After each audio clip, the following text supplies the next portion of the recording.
নায়কে কিন্তু পাংখা মেললে দিয়েছে, নায়িকা কিন্তু দৌড়ে যাইতে আছে, যাইয়ে কিন্তু জড়াইয়া ধরছে। অকি অকি কামড়ইলে কি এ জায়গায় স্কিপ আনলে পরিচালকের যে নায়কে নায়িকার জাগাইয়ে ঘুরবে, কিন্তু হ্যাঁ উল্টোই গেছে, নায়িকায় নায়কের জাগাইয়েই ঘুরছে। কারণ কি জানেন, নায়ক হইলে তেলিছামাত আর নায়িকা হইলে ময়ূরী। এখন তো এ জায়গায় স্কিপ যতই লেখক লেখক নায়কে নায়িকারে ঘুরাইবে, হ্যাঁ তো সম্ভবই নেই। লেগে নায়িকা নিজেই নায়কের দায়িত্বটা নিয়ে নায়ককে উল্টো মাইলে ঘুরাই দিস। নায়িকা কিন্তু নায়কের যে দুঃখটা এটা কিন্তু বুঝতে পারছে।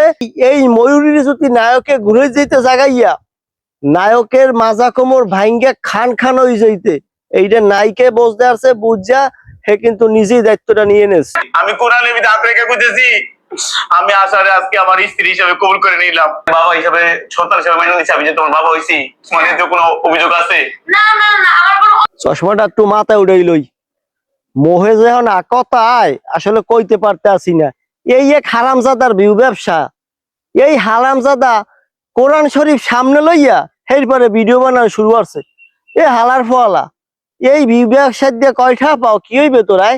তুই কোরআন শরীফটা লইয়া কি অভিনয় দা কান্দে কান্দে হরে কেমন দেখেনছেন? আচ্ছা, আমার মনে পড়ে যেতে বলছে। এ হালার ফলা এই যে তোর জন্ম দেওয়া ফোলা, যে কোনো হালার ফলায় চেহারা দেখলে বসবে কও যে বিয়ে হরছ আরেকজনের বউ আরেকজনের পোলার মাইয়ের দায়িত্ব নেছো। চেহারা এককালে তোর নাহান বলদের নাহান, এরা তো সবাই দেখকে বসবে। তুই যে একটা বলো তো পোলাটার দেখতে একটা বলদ, আর তোর বউটা তো একটা বল দিবি।